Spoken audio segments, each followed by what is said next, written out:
Martin Lloyd, Teresa Obgekiulu, Simon Carr, Ella O'Regan and Delys Breshett. So good morning everyone. I'm Jan Williams, the Chair of Swansea Bay University Health Board.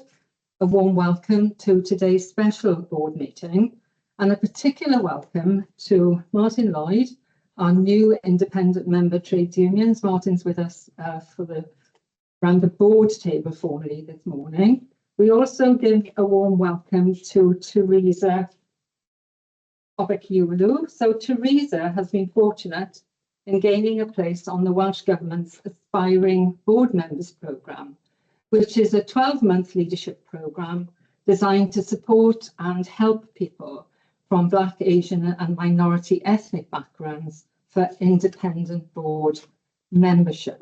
And the programme over the next year or so will give Teresa the opportunity to talk with all of you, join us round the board table, observe our meetings, contribute to them and help her on her independent member board journey. So we say many congratulations, llongyfarchiadau mawr, Teresa, and we look forward to working with you over the next year. We also have Simon Carr and Ella O'Regan with us from Deloitte and Delys Breshett from Audit Wales. So lovely to have you all with us. So as we know, the board is the governing body of Swansea Bay University Health Board. We are one of the largest public bodies in the UK. We spend £1.8 billion of public money. We have 12,800 full-time equivalent staff, and we have statutory duties around public health, health protection, and the provision of safe, quality health services for the 400,000 population of Swansea, Neath and Port Talbot. Now, we have bi-monthly meetings throughout the year when we cover the breadth of our role and responsibilities. But there are times when we have to come together in a special board meeting context outside that normal cycle because of specific issues that have arisen. And we have such a meeting today when we are going to look again at our financial plan for 2025-26. Now, the paper on this came out very late yesterday. That is my responsibility and I apologise for it. It's not good governance and I'm very well aware of that and I hope you will forgive me. We will take it that people haven't had the opportunity to read through the details, so Darren will take us through at length. We won't take it as read.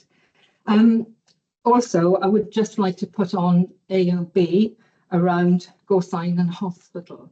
Later in the month, the board will be taking in public session an issue around patient safety concerns in the hospital. There is significant public interest at the moment, so Abby and Liz will give us an update, AOB, and we will make a statement after the meeting to that effect. So I hope that's clear and thank you very much, as I said, for bearing with us with the late delivery. Nicola, I know you will need to register your interest in relation to the AOB. Oh, yes, if I can, please. Thank you. Thank you. So there's no decision to be taken today at all. So the decision will come at the end of September when you will also be able to express your views but not take part in any decision because of your conflict. Thank you. So we'll turn to the agenda now. So do we have any formal apologies for absence, please? Yeah, we have Deb Lewis, Chief Operating Officer, Marie Davis, Director of Planning and Partnership, and Rena Owen, Independent Member. Thank you. So we will turn now to our main agenda item, which is our annual plan, and structure it as follows. Darren will take us through the plan in detail, as we've said. Then I will ask Pat, as the Chair of Performance and Finance Committee, to give us the views from the PFC meeting, which was held on Monday of this week. Then going to open it up to everyone to contribute. I will then come back to Darren to ask for his professional advice to the board before finally asking Abby to give us her professional advice as the accountable officer, and then we will move to take recommendations and make decisions. Thank you. So Darren, shall I hand over to you, please? Yes, Diolch Jan, bore da, good morning all, and must have met everybody. Lovely to see you, Teresa. I'm sure we'll cross paths in coming months, and looking forward to meeting with you. So I'm very grateful to board members for enabling this special board meeting to take place this morning, and I'm also grateful, as the chair has said, for the board's patience in the preparation of the papers. I know that we've shared with you some of the detail that will be discussed today, but the paper was late, and share responsibly with that in terms of the preparation of it. And the report before you today provides an update on the financial element of the Health Board's plan for 25-26. Also, just to inform members that you'll be aware that the detailed report that sits behind this document is available in the reading room and subject to discussion, and any amendments we wish to make, then that will form the basis of a discussion that the Chief Executive and I will have with the Chief Executive and Finance Director of NHS Wales at 3 o'clock today. So if I can take members to the report and turn you to page 3 of the report. The table at the bottom just reminds the board of the current financial plan as set out in the board's annual plan. And members will recall that this plan was submitted to Welsh Government for scrutiny and assessment at the end of March 25, and it remains unsupported at this time. But what the table does is set out the 3-year plan and forecast for the Health Board starting for this financial year. And I know members will be very much aware that due to some of the challenges that we've brought into this financial year, we're forecasting a 58.7 million deficit after a very ambitious and stretching savings requirement of 55.4%. The other dimensions of the plan are listed there. And just to remind us, because of the pivotal nature of this financial year, future financial years per this table show that we need to continue to deliver savings of scale of potentially 4 and 3% or even more. That would allow us to get close to our target control total at the end of the 3-year period, but recognising that our ambition is to get to financial good health and sustainability as soon as we safely and possibly can.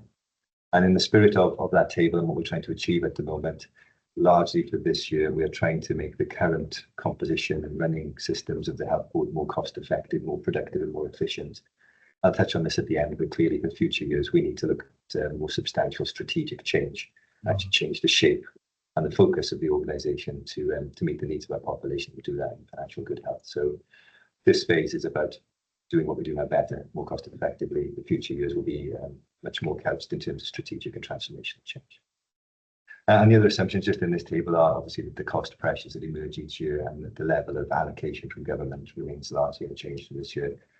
Those are assumptions to illustrate the point. Clearly in each year we will make a much more detailed and professional assessment of that and bring that to the planning round. If we can take board members then to page 4 of the report, and I know you'll be familiar with the presentation of the financial position as set out in the chart there.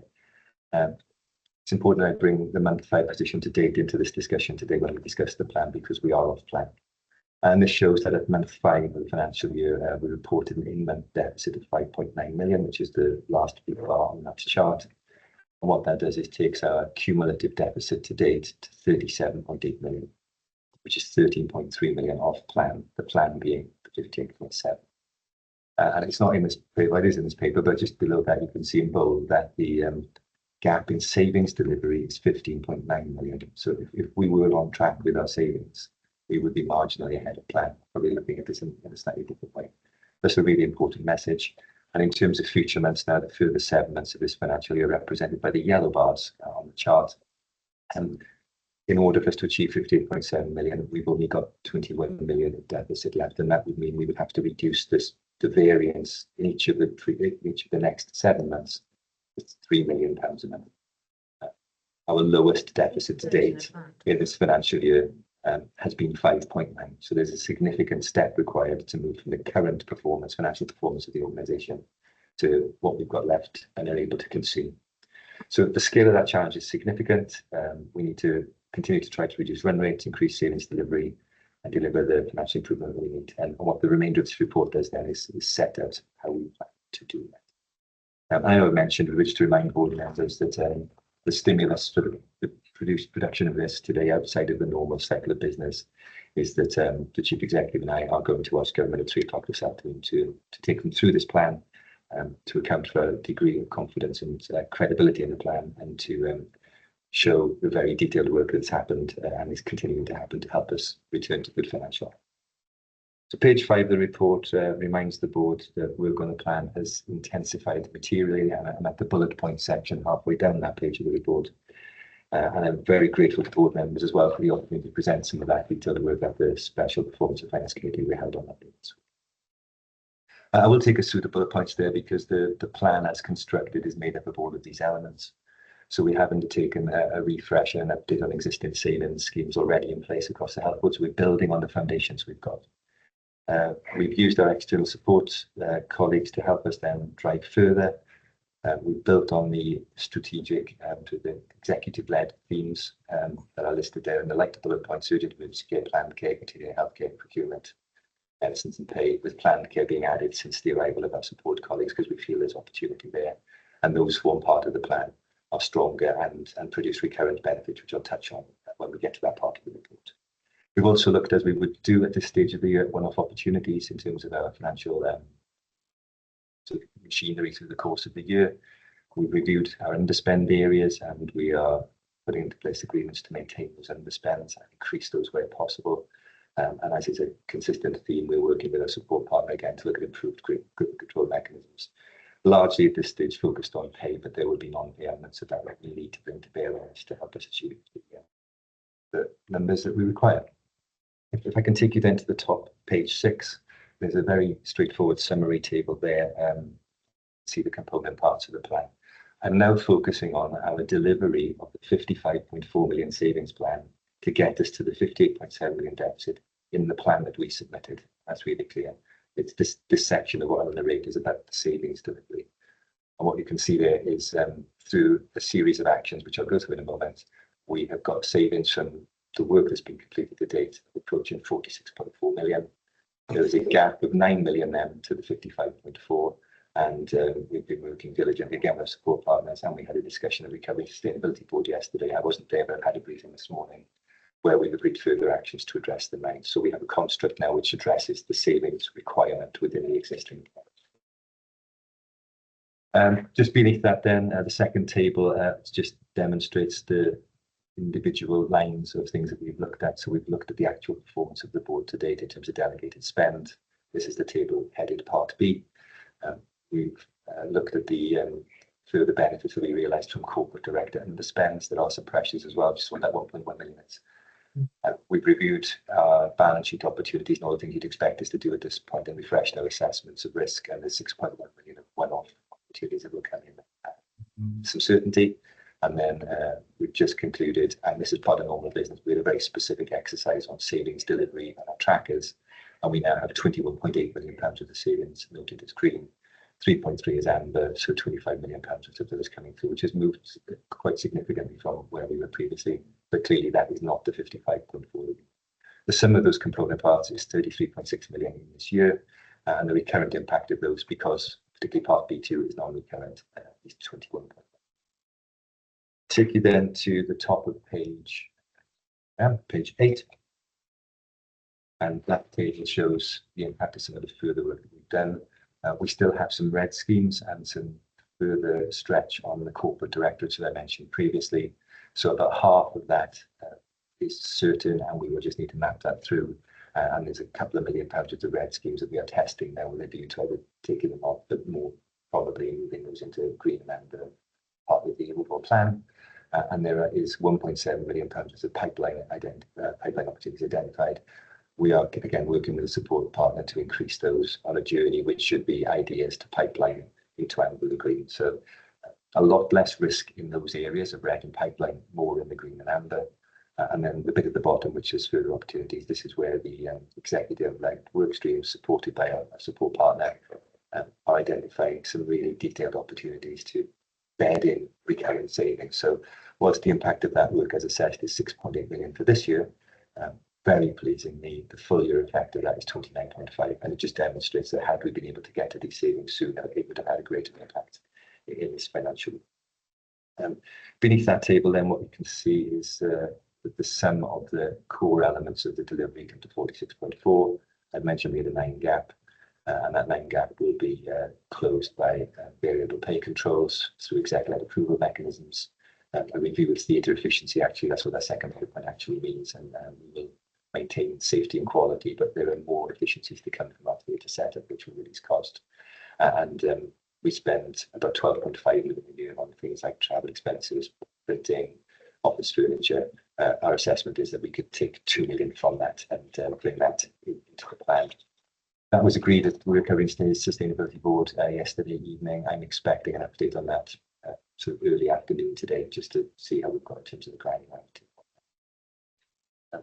If I take us over the page then to the table at the top of page 9, that just gives a recurrent picture based on all the things I've just described. And this is incredibly important for us because the recurrent element of what we have already available is now in excess of the 55.4 million requirement. So we've struggled historically to get the recurrent traction.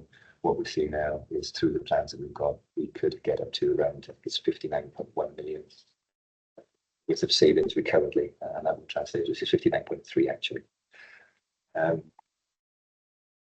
Just to draw a line under that, so at this stage, we now have all the component parts that we need to act on to deliver the 55.4 million savings required. Because some of the health board is underspending as well, that's featured in all of this. So based on the plan that we submitted at the end of March, we've now identified all the individual bits that we need to put into place to deliver that.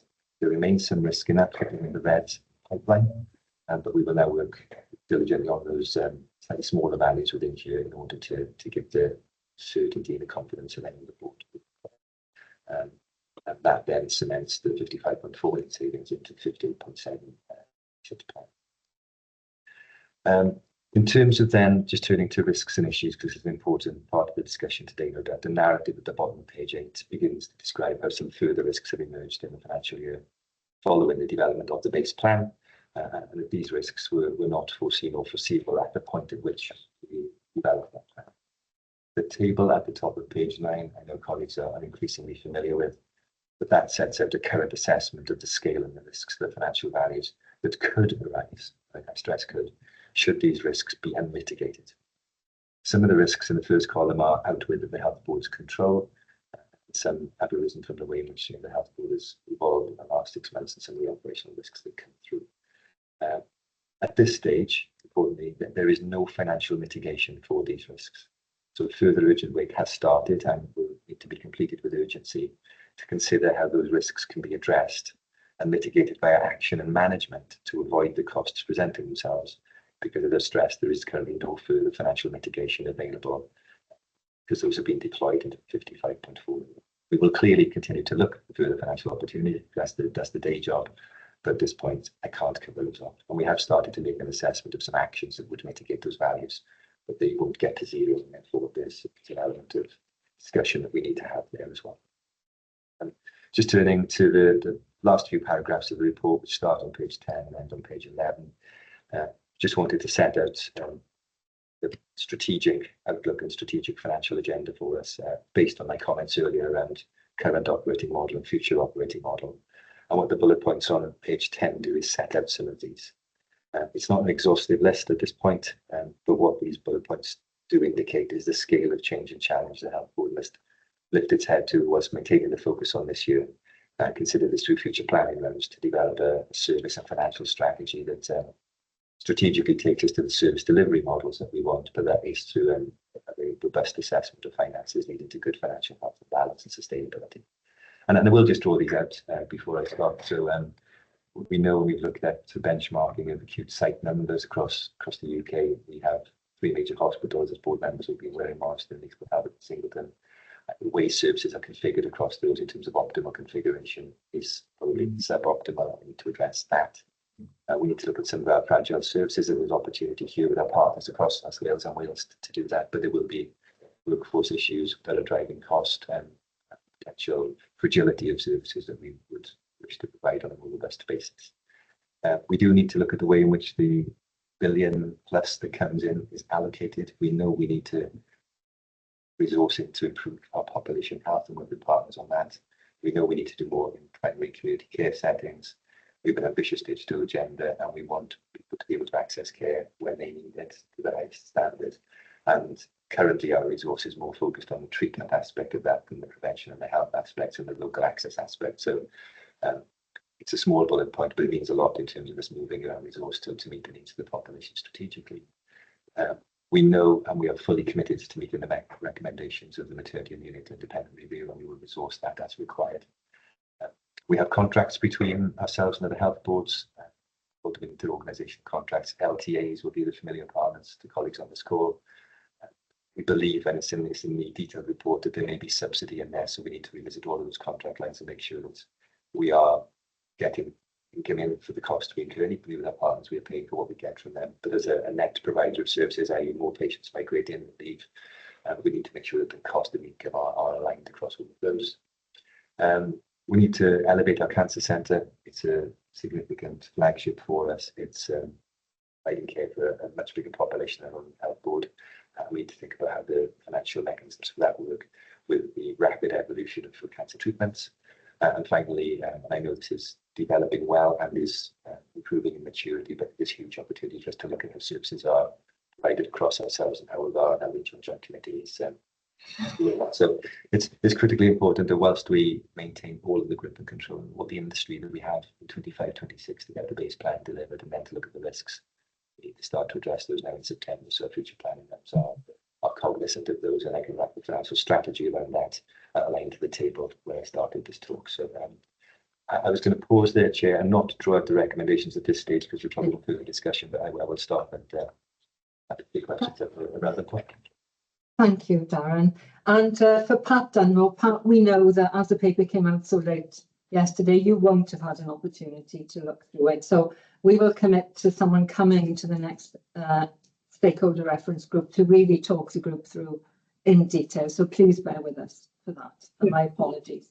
So Pat Price, as Chair of Performance and Finance Committee, the committee met on Monday. So Pat, would you like to give us the committee's view, please? Yeah, certainly. I think the committee recognised the scale of work that's been undertaken to date by colleagues with the support from Deloitte. It's and what they wanted was a very clear and honest professional assessment of the financial position to come to board, and I think this paper delivers that. The scale of planned savings that are described, they have a full year effect of 59 million. It's very substantial, especially as it comes on top of the recurrent, what was it, 40 million that was delivered last year as well. So I think that needs to be made clear to Welsh Government, and it's going to be interesting to see what other health boards have delivered over a similar period. PFC expressed great concern about the health board's ability to mitigate the £35 million worth of risks and issues that have emerged during the year, and the impact that's going to have on our ability to deliver the 58.7 million deficit that we planned, that we submitted. And there was a very clear understanding that doing that was going to mean radical savings options that would be difficult to deliver in the short term, and really would result in difficult choices that currently are unpalatable either to the Health Board or Welsh Government. So, and as Darren has said, there are no plans on the table currently to mitigate those or produce savings, but that was something the exec would continue to work on through the year. I think that was the kind of just an outline of the conversation, although I'm sure that other members will want to come in and give their views. On a particular point with myself, I am concerned about delivery risk. I think Deloitte have come in and demonstrated the impact of sound professional programme management. And my concern is once they leave, our capability and capacity in that way is going to steeply reduce. And there's going to be, a risk to the delivery of the savings described here, but more critically, a risk in terms of what the Health Board needs to do over the next 2 years to get to a financially balanced position. I mean, service change is difficult enough, but within a context of run rate reductions and, improving efficiency and effectiveness, then it becomes doubly challenging. And I think the Health Board needs to urgently consider how it's going to build its own in-house programme management capability and capacity really is moving forward. But I think that's it, Jan. Thanks. Thank you, Pat. And on that last point, Abby, can I ask you to pick that up when you come in at the end? Because Pat has identified both cultural and capability issues for the organisation. Maybe leave that particular point for Abby when she comes in at the end. Thank you, Pat, and thank you again to you and all members of the Performance and Finance Committee, because we know, you are working outside formal committee meetings to ensure that we have the most rigorous scrutiny of the spend and the projections, and we are grateful for that. I'm going to open it up more widely now to all members of the board and those on the screen. So who would like to begin?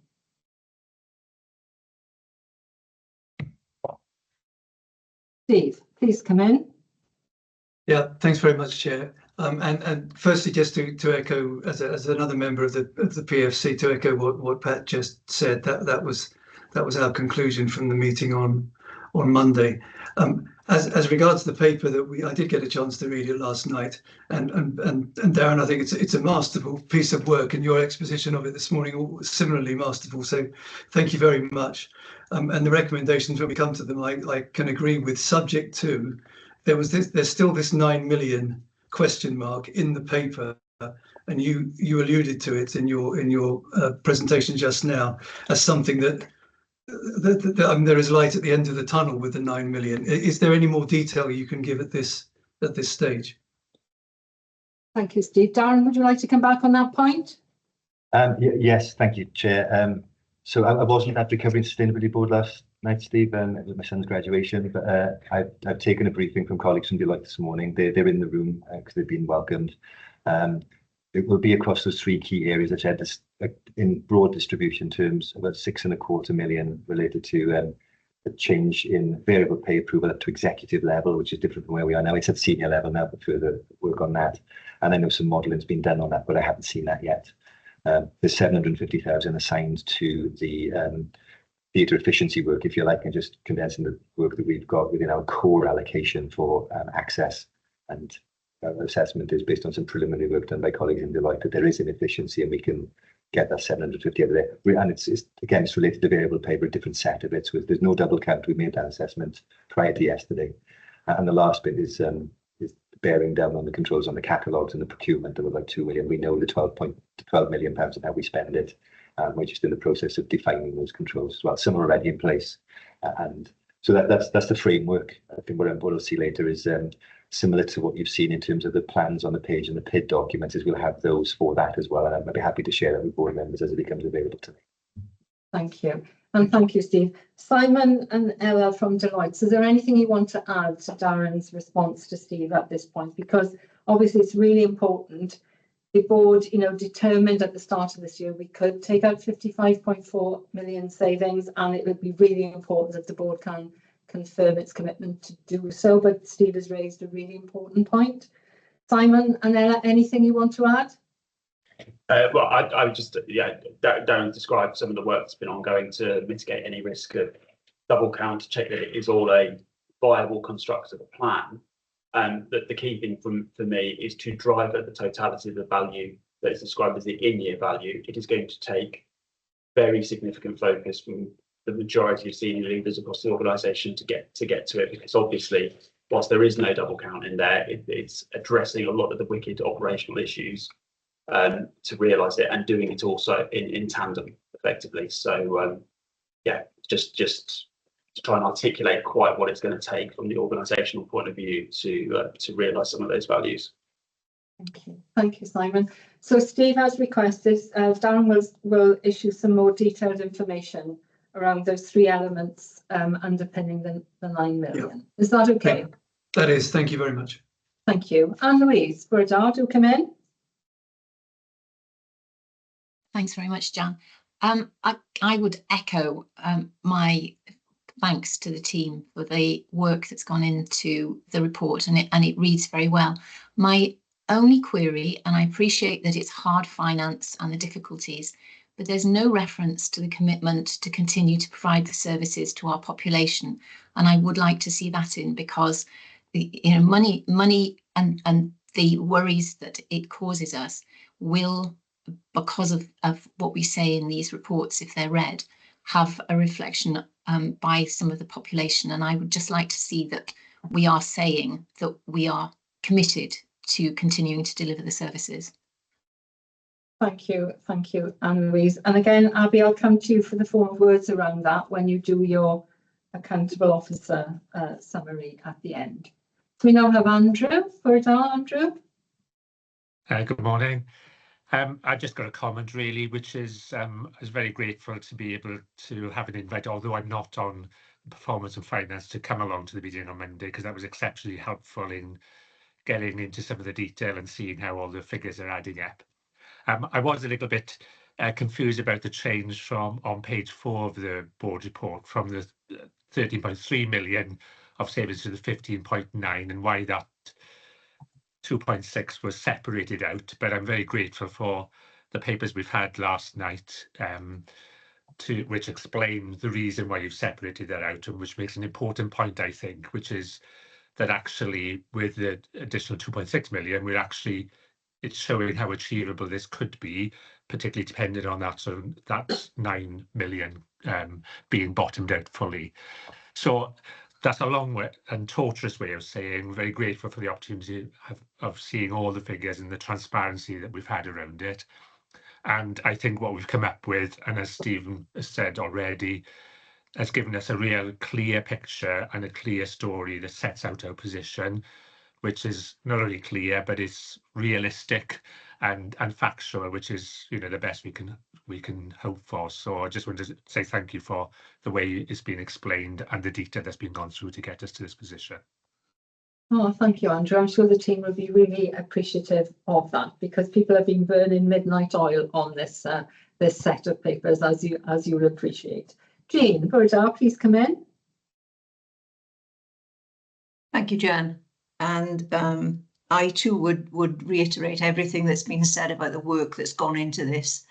And I think to the effort that the finance team has given to explaining to IMs, the board and the PFC, just exactly what the detail underneath what they're saying looks like.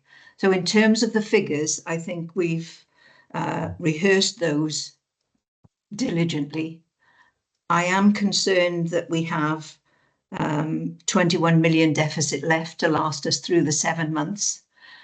And that for me indicates one of the key things that we have to get to grips with, which is the pace and rigor with which we continue this journey.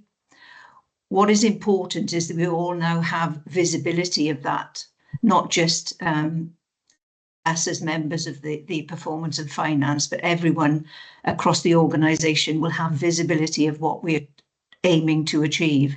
Underpinning it all, of course, is the quality and safety of the services that we provide. But I would make another plea to say that people recognise, and particularly people in Welsh Government recognise, the journey that we've started, which is not only about our financial improvement and delivering targets that we're set, but it's also about the cultural change, the pace and rigour with which we deliver performance management. All of this has to be in situ. So it's not just about delivering the big numbers, but moving forward, it's about making sure that we know what our basic benchmarking looks like, where we've come from, what we can spend in the future, and how we can do that. So I think the Welsh Government have to be cognizant of the fact that we've set out a 3-year trajectory, because it seems that they are focusing on 1 year. We have been realistic in saying from day one, this will be a 3-year journey. So, and I think most of the people that we speak to are up for the challenges, because within those challenges lay opportunities for us to show how things can be done, not only in the finance, but in the services that we deliver. Thank you. And those are really important points and very important messages for Abby and Darren to take into Welsh Government for this afternoon's meeting. Thank you. But I think the trajectory we're on and our commitment to that, I think we need to be very clear with Welsh Government that we haven't moved from that. We remain committed to it. So can I ask if there are any other board members who want to make any points, please? Oh, thank you. So Darren, at that point, I will ask you if you will provide your professional advice to the board, please. Yes, thank you, Chair. So in key stages, my advice is that the plan that we've got is robust with 55.4 million. and that there are elements, particularly around the 9 million, as colleagues have pointed out, we just need to shore up and give a little bit more further confidence on, so that we can then deliver the savings programme as part of the core plan. And we will continue to work diligently to look for further opportunities. At this stage, there is no financial mitigation for the risks. And whilst we will pursue action and mitigation of the risks which are non-financial, there will undoubtedly be a value left. We do not have it at this stage to where we want to address that. We will look for further opportunity, but at this stage today we don't. And from a recurrent perspective, clearly the actions and particularly the points drawn up by Jean in terms of culture and change, we can get those bedded in, that those will set us up very well for future years, and we have to maintain the recurrent element as well as to that's simple enough. Yes, thank you, Darren. Is there any aspect of Darren's professional financial advice to the board that members would like to ask him about? No, thank you. Abby, if I move to you then, both Chief Exec and Accountable Officer, and Pat raised this question of delivery risk, and Jean has also raised the whole cultural change agenda, as well as the broader capability to underpin our delivery. So can I ask you to reference those points specifically when you give us your formal advice as well, please? Yeah, thank you very much, Jan, and thank you to Darren and colleagues who've presented and positioned questions, which I think have been really helpful in terms of the discussion this morning. And also thank you, Darren, to you and the team. It has been a huge amount of work leading this work in terms of getting us to the plan that we have in front of us. And grateful to Simon and the team for the work that they've done onboarding really quickly with us. Colleagues will be aware one of the critical things we needed to do was give confidence that we had the granularity of execution in the plans to give us confidence that the 55 million was something that we could achieve. And I am confident that we have got that position in a much firmer place, as been described before. John, if it's okay with it, I wanted to just step back a little bit and to set this in context where we are as an organisation. And I was just reflecting last night on being in the organisation for 10 months now, and reflecting on the presentation I gave to the board back in February around my assessment of where we were as an organisation and the changes we've made in that time, because I think it is very pertinent to the questions that Jean and Pat have raised in terms of our capability and capacity to deliver what is required of us this year. And if you recall, I set out a characterisation where a lot of really good things going in the organisation, but we needed to strengthen our leadership in terms of the executive team, really strengthening and giving more visibility to our clinical leadership, and ensuring that the executive team were leading on the key components of work that were going to drive the change in the organisation. There was a need to crystallise and be more explicit about what our long-term goals were in terms of our strategy, because that should be our North Star. And people across the organisation said we weren't entirely clear on that. And if we were all asked about it, we would articulate that differently. And I think the launching of the strategy this week in our AGM helps us on that journey of being clear about where we need to go. And then the 3-year and 1-year planning cycles help us set out how we deliver that and the key political targets set by the Cabinet Secretary and Welsh Government. In that assessment, we talked about quality governance, improvement, methodology, risk management, and I described that as the need to really think about the organisational design and the operating model, and building on where we've got great clinical leaders, enabling them to really flourish and help us drive the change that we need to do, along with looking at how our service groups are organised, and making sure that we use the best components and ingredients of being an integrated organisation to drive the change. And colleagues will probably recall, I use as a reference point the characteristics of a high performing organisation, and they still ring really true for me in terms of the things that we need to do. So being open and transparent and action orientated, which is what Jean, you've just been talking about, that needing to see pacing around our actions, having a really clear methodology about continuous improvement and renewal, being really explicit that we need to have very strong engagement with our workforce from board to ward, to ensure that they are with us, that we are supporting them in terms of the change and increasing in pace that we need to have. That we've got really good quality management in our organisation, and we know that we've got more work to do in that regard. And as I said before, that we're really clear what our long-term orientation is as an organisation. What I think we've been doing is putting those building blocks in place. We've talked to you previously about organising success, and that does bring all of those component parts together. Really clear about how we strengthen, build our teams right through the organisation so that they have got the wherewithal to manage across the range of dimensions that we need to manage. We need to manage safe, high quality services, and sometimes there is a debate about how we can assess ourselves against those things, but fundamentally, of course, we cannot compromise on safety in terms of patient safety, but we need to make sure that we're using our benchmarking to assess quality of our services and where we need to get to in terms of quality of the provision. Of course, those things aren't in isolation, because we know that actually if we use every pound to best effect, it delivers high quality care.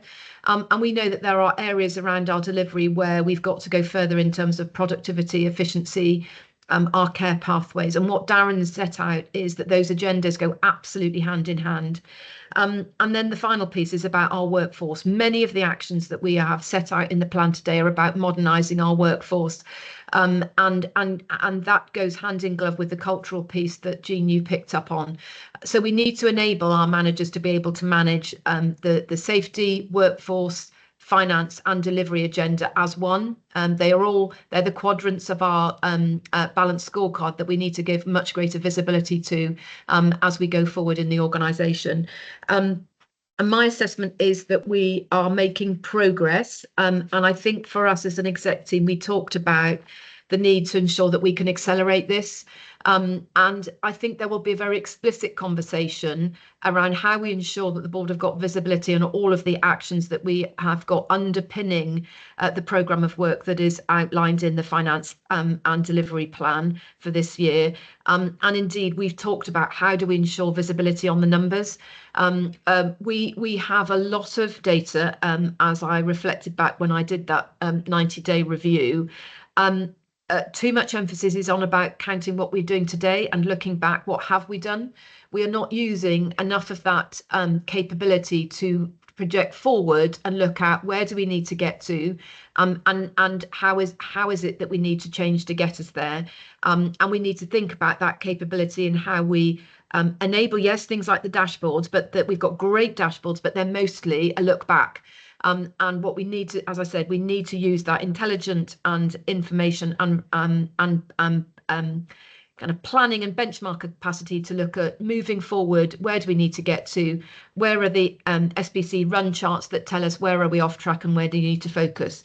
So we have a lot of work to do as a leadership team in the organisation to get ourselves absolutely organised to deliver this agenda. We are on a journey to get us there, and we as an executive leadership team need to make sure that we're getting the right pace around that. I think we will need to come back and talk to you very explicitly around the transition from the Deloitte team coming in. It has been fantastic, and I think, Pat, you talked about when you bring in a team of experts who know how to do this quickly at pace. It is identified for us where we've got gaps in our capability. It's all well and good having a really small recovery and sustainability team, but actually it's about the whole of our programme project management with the range of programmes that we've got to drive forward the transformation and service change that we've described. It is around our information data capability in the way that I've described, and it's about making sure that we use all of that rich information within Wales and some of the insights that Deloitte have brought to us around benchmarking and making sure we are really looking at where those opportunities lie in a much more systematic way, so we can roll from one year into the next without lurching from one year to the next with a kind of real end of year rush in terms of how we populate next year's plan. So as the accountable officer, the chief executive, I feel we have made good progress in those assessments of our organisation and our understanding of the capability we need to have in place. Am I content with the pace at which we are making it? No. I think we do need to have a conversation with the exec team about how we do that with the challenge we've got over the remaining 6 months of the year. And we have talked about that, about bringing some of our transformation improvement capability together and really thinking about the improvement methodology that we have that goes right through the organisation. And some of the colleagues will have experience of doing that both in Wales and in other parts of the UK. And we absolutely need to accelerate that piece of work. And there may be an ask about how we blend some of the external capacity to help us in the future months, alongside how we grow and develop and consolidate the capability we've got in the organisation. I am confident that we've probably got more capability than is visible to us at the moment, because we've got pockets of improvement, value-based healthcare colleagues, data analysts kind of across the organisation. What we're not doing is pulling all of that and mobilising that to really focus on our priorities, and that is an urgent piece of work that we need to do in the next 6 weeks or so to really ensure that we are facing all of that capability into this agenda to ensure that we deliver the 55 million saving and have solutions to the risks that Darren has just described, and that we are able to talk through and work through each of those particular challenges and how we're going to mitigate those risks to get us to the best possible position and a really stretched position by the end of the financial year. So, John, apologies, that was probably a wider context in terms of where we are as an organisation. But in terms of confidence around the plan that we have in front of us today, the challenge we faced 6 weeks ago is that we didn't have confidence on the 55 million, which was the 5% stretch that we set at the beginning of the year, building on the fact, as you quite rightly pointed out, Pat, we achieved more savings than any other health board last year, and 40 million recurrent saving is a significant achievement that was delivered in 5 months last year in the latter part of the year. So we can take confidence from that. Deloitte have helped us get the granularity that we've needed to ensure that we've got confidence and credibility in terms of that savings plan. And they've also helped us identify further opportunities like the planned care area, where we know we've got more productivity and efficiency and improvement we can drive that will help our position. It is still not where Welsh Government would want us to be, but I think we have to be transparent about where we really are as an organisation in terms of our transformation and an improvement journey. We've always talked about this being a 3-year journey, and I think the last piece that Darren talked about that's in the latter part of the report is around some of the significant issues that we need to face into in terms of medium-term sustainability. Some of those things are going to need capital investment from Welsh Government. Some of them are going to need some really tricky decisions to be worked through, engagement and consultations about what we can and can't provide, recognising that where we've got fragile services, where we don't really have a critical mass, and that means that it's an expensive way of delivering services. As a board, I know we are up for taking some of those difficult decisions, but some of those could be a bumpy ride for us as we go through and as we take our local population with us on that journey of improvement to ensure that quality, safety, shifting to digital, shifting more out of acute hospital, keeping people well at home as part of articulation of our strategy are the things that derive that transformation programme. John, I'm happy to come back on any specific questions colleagues may have. Thank you, Abby. That's both a helpful organisational context setting and the issues of confidence in what we originally set out we could do, which was to achieve 55.4 million savings this year. And we will want to record, that will be a second year of significant savings, both absolutely and in comparison across Wales. Can I just ask if anyone wants to ask any points of clarification or comment on Abby's advice, please? Martin Brodar, please come in. Thank you. Thanks, Abby, for what you've said. And I'm interested, obviously, in the agenda around the staffing across the organisation, really, and how are we going to sort of deliver what we are discussing sort of today and the financial implications, etc., more clearly and transparent with staffing groups across the services, really, because ultimately it affects staff and how we deliver, as you say, a quality and safe service across the board. So I'd be interested to see whatever plans from a workforce point of view that we may have, really, and from a nursing perspective with Liz on the screen as well, really, and how we deliver that to staff, because ultimately, the staff are the assets that we have to deliver what we want to deliver as a safe and transparent service. Thanks. Thank you, Martin. Abby, do you want to come back on that one? Yeah, thank you. Thank you, Martin. That's a really helpful comment. And I might ask Tina and Liz to comment as well. So from my point of view, two things are absolutely critical. One, that we have a really clear mechanism of how we engage with our staff. What we do know is that high quality, efficient services are based on a mechanism where we've got really good staff engagement. And from the staff survey, we've got a sense of where we are in terms of where we need to make further progress in terms of really engaging our staff in terms of the decisions and actions we need to see across the organisation, both the short term and then where we're going in the medium and longer term. We need to make sure that we are really clear and transparent and engaging service groups right the way through, and their own internal mechanisms for engaging with staff around the actions that we set out in this plan and how we will mobilise those things and what it means for colleagues. So I think we've previously talked about actually we are in a pretty good position from a workforce point of view. But I don't hear that. And I think this is part of the cultural piece that Jean talked about. We've kind of got ourselves into a place in the organisation where there's a perception that we have a really significant staffing challenge. We have been really successful in recruiting, particularly in nursing, where we are over establishment. We did a big overseas campaign. We've got the streamlines that come through. And Tina's done a really excellent piece of work enabling us to benchmark our workforce numbers against other health boards, taking into consideration the roles that we've got, where we've got specialist services for a bigger population, and things like a cancer centre that we provide for the region. And that gives us some really good confidence around our ability to implement the actions that we have in place in this plan. And I think we need to do more to help communicate that to our teams, Martin, to help them understand. Part of organising for success is looking at things like span of control. We've talked before, we've got lots of tiers between us as the executive team and our frontline teams. That can add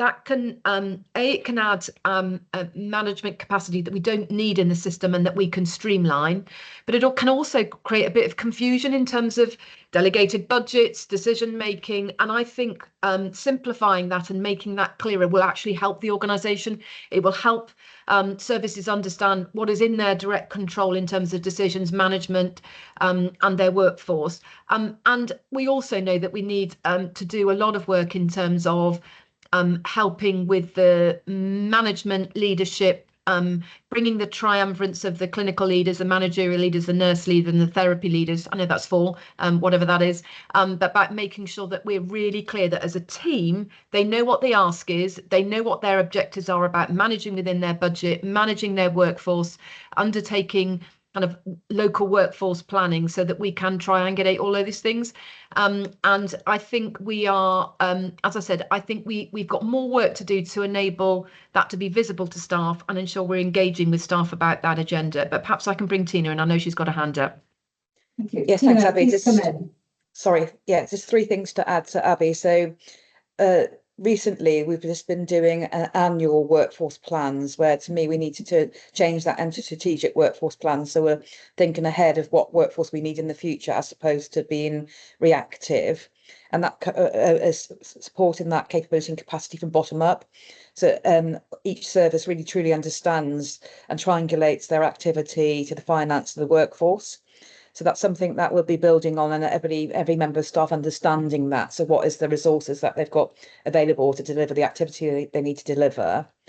The other bit, and to touch on Abby's point, what the line managers are really playing an important role regards to how people feel engaged in the health board and their health and well-being. And we've already started on some of the Brilliant Basics work, and we've now leading a lead programme for leadership development, but there's much more work to do in that space to make sure we've got the leaders of the right capabilities and competencies to help us move this agenda forward. And then the third bit that I wanted to raise was around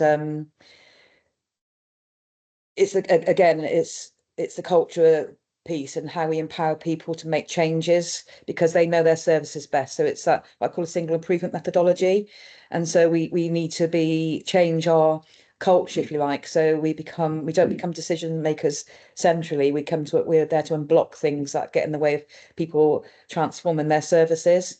So we do need to build on that capability, the improvement capability across the health board too. Thank you, Tina. That's really helpful. Any comments to come back to Tina or Abby on that point? And thank you for raising it, Martin. Okay, so shall we move to the recommendations then, please? So I think we'd want to start off by conveying our thanks, Darren, to you and the whole finance team, and to Deloitte's colleagues and Simon and Ella with us today. There's been a phenomenal amount of work underpinning these papers. It gives us a real detailed understanding, the granularity of the position that we can use for the rest of the year. So we are grateful to you and we convey our thanks. We need also to add our acceptance of Darren's professional advice to the board. Could we confirm that, please? Yeah.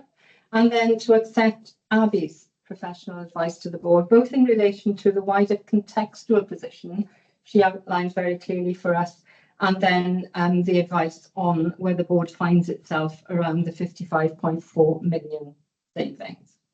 And Abby, you did say that we would receive a report later in the year on this whole question, culture, capability, building up our own in-house capability, speaking both to Pat and Jean's points. So we'll take that as a recommendation as well as an action, and you can advise when later in the year that should come. People are happy with that? Thank you. And then if we move to the recommendations we have in the paper, accept the fact that we're not in a position to move to 42.5 million deficit this year, and Abby and Darren can explain that to Welsh Government colleagues this afternoon, and I can explain it to the Cabinet Secretary next week when I have my one-to-one review with him. We content with that? Thank you.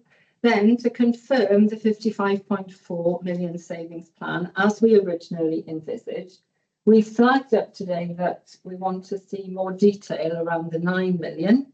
And can I suggest on that we accept the recommendation, acknowledging that we still need more detail around 9 million, and that we will remit to Performance Finance Committee the oversight and scrutiny of the detail underpinning that when Darren makes it available. Pat, are you happy with that? Thank you. So are we happy to accept that? And then so we also need to accept that there are additional unforeseen costs, and Darren and Abby will set out this afternoon for Welsh Government colleagues why we weren't in a position to foresee and forecast some of these, but they do impact adversely on 58.7 million deficit at the year end at the moment, because we don't have mitigations and we just need to be clear about that. We content with that? Thank you.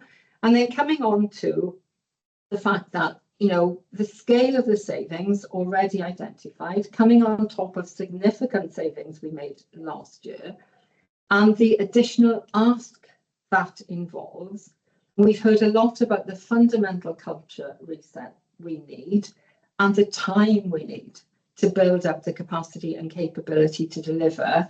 And that does represent, as Pat has described, a delivery risk, which we need to add into this recommendation.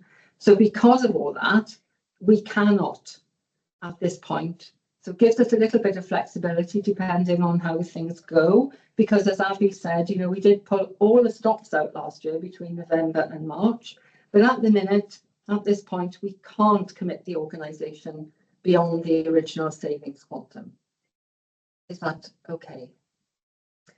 And then obviously we can confirm and support and recognise that our teams are continuing to work tirelessly for the remainder of the year. We've conveyed our thanks to them, and there'll be additional opportunities. There will be difficult choices, I have no doubt, and then the board will come back to these at later meetings in the year, and we will do as we always do. We will take these openly, transparently, and we will explain to our staff and to our population why we find ourselves in the position that we do.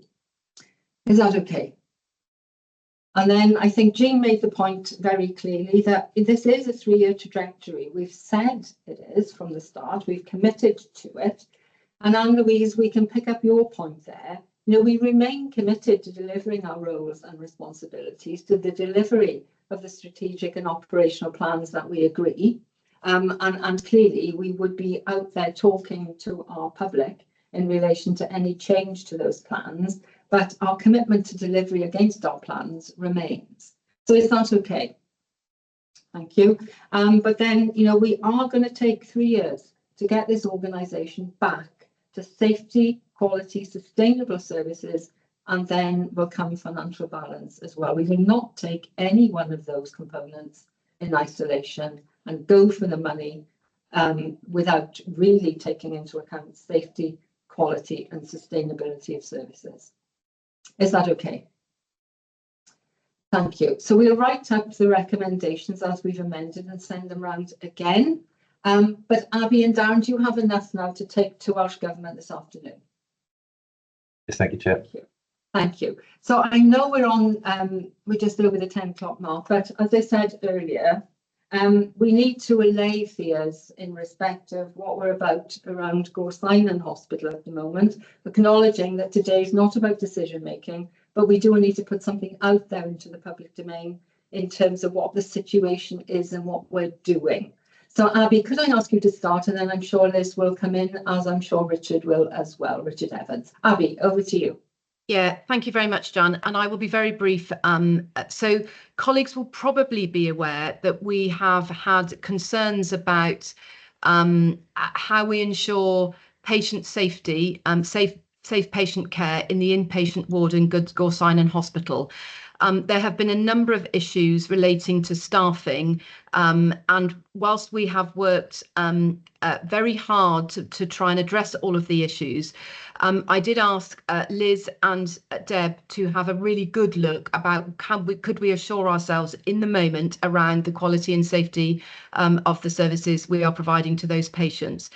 What Liz will outline in a minute is that the assessment is that we cannot assure ourselves in terms of the quality because of the challenges we've got around some very significant staffing issues and the culture in which we are providing that service to our patients. And therefore what we're bringing through is and we'll discuss it in a little bit more detail in the second part of our agenda, and appreciate that we haven't brought this formally to the board yet, but that we do need to take urgent action, and that urgent action would be that we would move the ward, which is a single isolated ward in Gorsinon where we don't have overnight medical cover, into empty space that we've got in Singleton Hospital, where we would be able to have greater oversight in terms of nursing leadership, and of course there is overnight medical provision in that hospital, so it would address the most immediate concerns around safe staffing.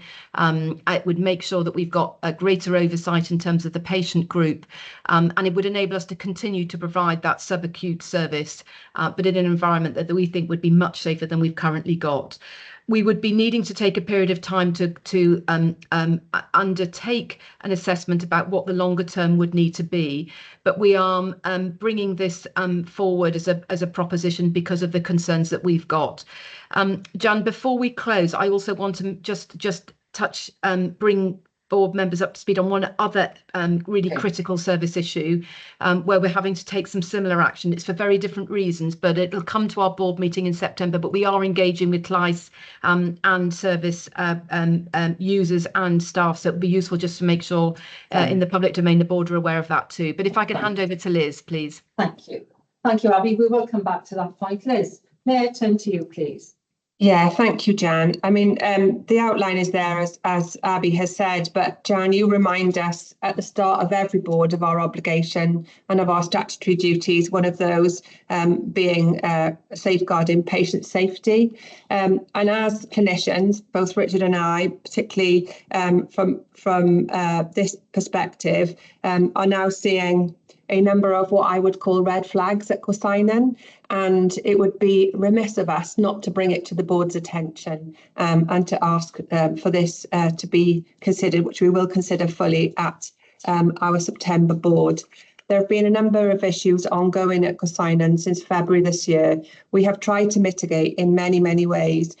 These concerns were particularly raised by staff of all disciplines, and we have spent a lot of time supporting Gosainen Hospital. But the major and key issue is safe staffing. We are currently running Gosainen on very many shifts with 50% temporary staffing. That is something that is critically affecting our ability to ensure we can mitigate risk and keep our patients safe in these inpatient wards. And we are talking about the inpatient ward and nowhere else in Gosainen. We believe that moving these patients temporarily to Singleton with oversight, further support, support of a whole hospital around them is the right thing to do. Thank you, Liz. Richard, do you want to add anything there, recognising that today is about raising the issue and allaying some fears that we know are out there in the community, and we'll put out a statement to that effect, and I'll ask Richard Thomas to come in on that shortly. But Richard Evans, is there anything you want to add there now? There's not much to add, Jan. I mean, Liz and Abby have both outlined it. Our at the forefront of our minds in this is ensuring that we're able to provide safe and good patient care, and that level of temporary staffing in the unit. We know that when we don't have our own staff staffing an area where people come in on shifts that are new, that creates risk to our patients. And so, having tried to support in different ways over the last few months, it has come to a position now where we feel that this is the necessary next step. Thank you, Richard. So, Richard Thomas, just talk us through the fact that we will be putting something out. Oh, Abby, did you want to come back in before Richard does that? Yeah, thank you, Janet. And Richard will touch upon some of this. So, the reason that we are bringing it into the public domain today's meeting is obviously as soon as you start engaging with staff, it's pretty much out in the open. And just to say that we did had a really helpful meeting with local councillors who were able to feed back what they're picking up from the local community, and we'll make sure that's fed into the briefing. But if Richard Thomas want to just talk a little bit about how we do that next in terms of the next stages. Thank you, Abby. Richard, over to you. Yeah, a lot of it's already been covered, Chair, in the sense of some of the key messages, but I think it's really, really important to nail the myth that Gosainen is closing. It is very much the inpatient ward. It's one element of Gosainen. It remains a vibrant and important hub for the health board. And also, obviously, this is a temporary measure and it's subject to then looking at what the best way of tackling the issues are in the longer term. I think that there's also something about, I wouldn't say myth busting, but I think there's some pretty irresponsible rumours out there in terms of alternative uses and everything. And I think in terms of what we say, we just nail those and make it clear that they're false rumours and that it's not something that's on the table at all. Thank you. Thank you. And Nicola, we know that you are the local council for Gosainen area, and we're very grateful that you facilitated that meeting with councillors for us yesterday. So we'll ask Richard Thomas, just to liaise with you to make sure that you're happy with what we put out. Okay. So thank you, Nicola. Is there anything you want to say now before we close the meeting, recognising that we are taking this as a substantive item at our September board. Nicola. Thank you, Jan. Yeah, I just wanted to come in quickly. Things have moved quite rapidly on within the community. I think the petition set up last night, there's over 500 signatures already. I think the feeling of the community is obviously the hospital was donated by Rufus Lewis to the community. I know obviously things have changed over many, many decades. I think their fears are mainly over the longevity of the site. So I think if we can be sort of consulting with the community, that would be really helpful. I think the sooner the statement could get out, I think that would help a lot as well if possible. And I know as councillors we said we'd happily help share any information as well. Thank you. So Richard, I am going to close the meeting now because this was just to raise the issues and to make sure board members have visibility outside of it. But I will ask you to liaise with Nicola outside the meeting, and then we will aim to get the statement out before the end of the morning. Abby, do you want to close off then? Yeah, thank you. And I will be super brief. I also just want to raise for the boards, we will be bringing in September another update in terms of an urgent change we need to make relating to the mother and baby unit in Tonner. Colleagues will be aware we're providing that service in an environment that is not purpose-built and designed, and it's in old infrastructure. We have to do some urgent work around the roof and around the temperature. Clearly, it's important we have the right temperature for babies who are being cared for there, and at the moment we can't do that. We're agreeing with the JCC some changes, and I just wanted colleagues to be aware that we've started that conversation with CLICE, and in September we'll bring a detailed update for you on that, because there will be a brief period where we actually have to close the unit to new admissions. Thanks, Jan. Thank you. Thank you, Abby. And in line with what we will understand to be, concerns at community level, albeit this is a regional service, Richard, perhaps you can look at what we might put out in that respect as well before the board comes to it. So thank you. Thank you all. Diolch yn fawr iawn I gyd am eich cyfraniadau. Thank you all very much for your contributions. I'm going to close the meeting down now, and the board will move into in-committee session. Diolch yn fawr.